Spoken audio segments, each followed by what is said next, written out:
Hey everyone, in today's video we'll be taking a look at Tyler1's best chess game according to chess.com, as this is his highest rated win against an opponent of rating 2139.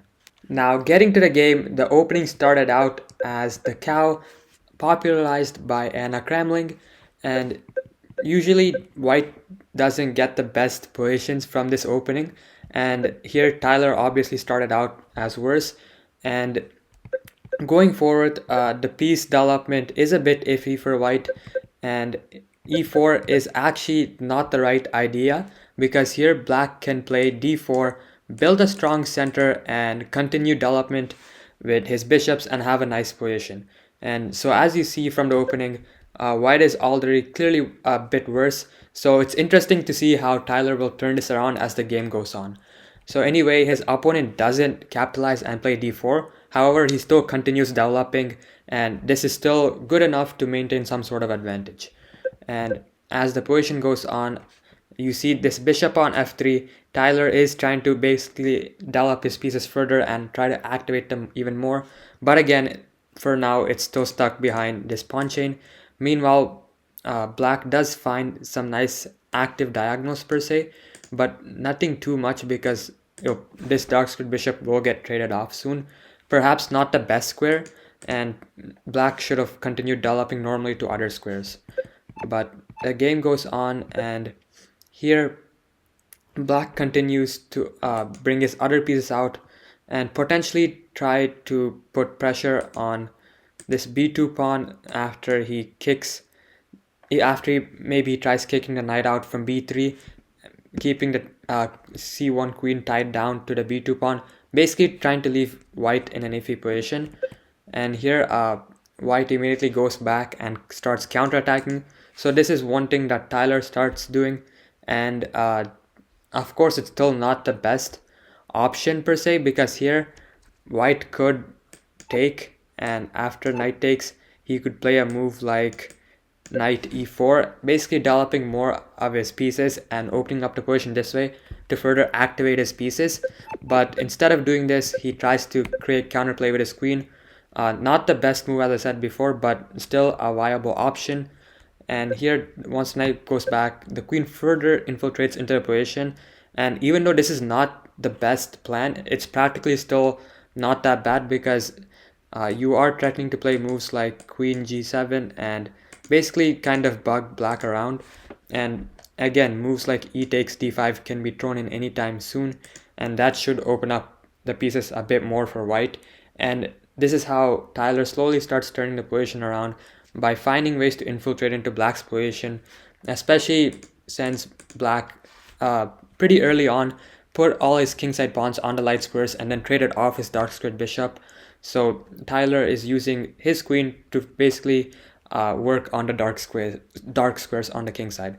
Not to mention now the king basically won't be castling on the king side as well. Here black finally locks in the position, and this bishop is now kind of stuck for now, and especially this knight as well. So again, that's why taking on d5 first was much better. But anyway, here now he plays a3, probably stopping the knight from going to b4 and basically making sure black further doesn't get an advantage and further bug him. So it's not about him looking to create counterplay as well, it's also about trying to stop black from further coming into his position and making sure at least everything is solid. Yes, of course his pieces aren't as active and honestly pretty terribly placed, but he is making sure that black can't easily capitalize on it anytime soon, and the game still goes on. And here black plays a5, as I mentioned before, trying to play a4. And here white castles now, basically getting his king to safety away from the queen side where all the action is kind of happening. Here black does play a4, knight goes back, and now this pawn can be taken, I believe, actually, but this rook will swing over basically. And once the queen goes back, or the queen perhaps can take, but it does get a bit iffy because white does get the chance to bring both of his rooks with more tempo, but he is losing pawns. Anyway, if the black queen decides to go to c3, then white infiltrates, and white actually should be making a comeback here. Not to mention this knight is defended by the queen long distance, so it isn't hanging. So going back, that's why black doesn't take immediately on b2, and instead he castles queenside first. Again, moving away from the white queen, protecting the b7 pawn, perhaps threatening to take on b2 in the future. Again, personally, I wouldn't do that if I were black, because you'd be opening up more files towards your own king. But again, it is a threat. And if it does end up working out, then black should be winning, or black should be much better because he would be up material. And Tyler just continues basically activating more of his pieces.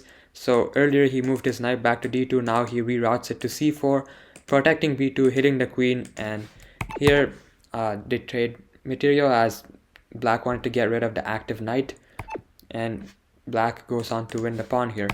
And I have to say, after the trade where basically the bishop and knights went off the board, now taking looks a bit more safer per se, because after this take, this pawn will be rolling down, this rook is behind it as well. So, and more importantly, this pawn on c4 will be taken again, so black has sort of easier ways to create counterplay and divert the position, and white doesn't have much more of a threatening plan as before per se, where these pawns would be blocking these pawns, and white would be looking to create some sort of threats with this knight still on the board and perhaps going to c4 in the future.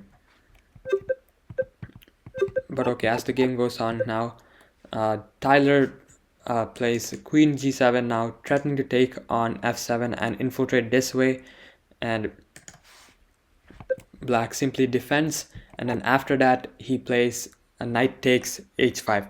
Now this is a blunder, but looking at the position, it is quite interesting actually, because he does get 2 pawns back, and his pieces were also weren't really doing much on the king side.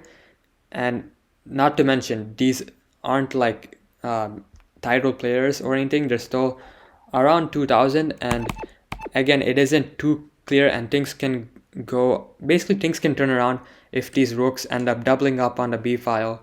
This bishop gets active, this queen gets active, and basically Tyler is finding ways for his pieces to get more active.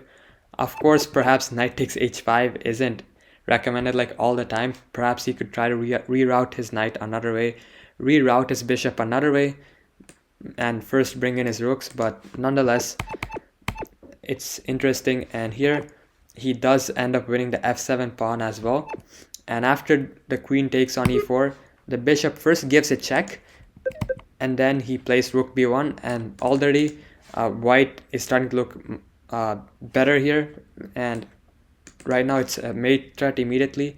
So the knight goes back, hits the bishop, hits the pawn, and the queen also defends the pawn as well from here. So things do look protected, but then white plays bishop d5, hitting the queen and also now hitting the pawn as well. And once the queen moves, white will be basically taking and checkmating. So actually white, this is the last position, and white ends up winning the game.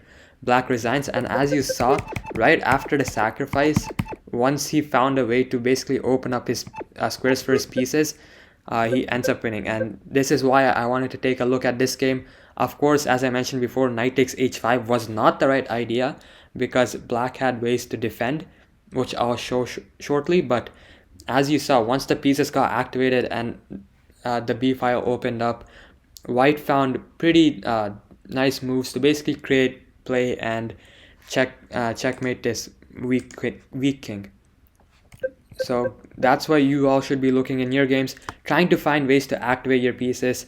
And basically, once your pieces start going to better squares, you'll end up finding basically more natural moves where your pieces will start doing their job. So whenever you're playing a chess game, you're stuck, or you just feel, you often, when you check on the analysis, you see a lot of blunders. During the game, it's all about the thought process of how can I restrict my opponent, how can I basically activate my pieces more. So that's the main lesson and takeaway. Now going back, once white did this basically dubious sacrifice where now black is much better. If I turn on the engine here, it's actually -3. The main important thing here is what black shouldn't have went on to gobble up stuff. This is another key lesson. Here black is already winning because he has a piece for a pawn. So what he should do is just simply go back with the queen. These pawns can be captured anytime in the future as well because they're very weak. But here it's important to go back and defend your king, try to trade queens and basically win the game like that, instead of basically going pawn grabbing and then allowing white to get counterplay, as you saw. So again, this is basically also another mini lesson on how to convert winning positions. When you're already up material, don't try to be even more greedy. Just make sure you keep your position solid and all your pieces are working actively, and things should go well. And you honestly shouldn't spend too much time grabbing a pawn extra or something when you're up material, unless like it's helping you. So that's it for today's video, and hope to see you next time. And yeah.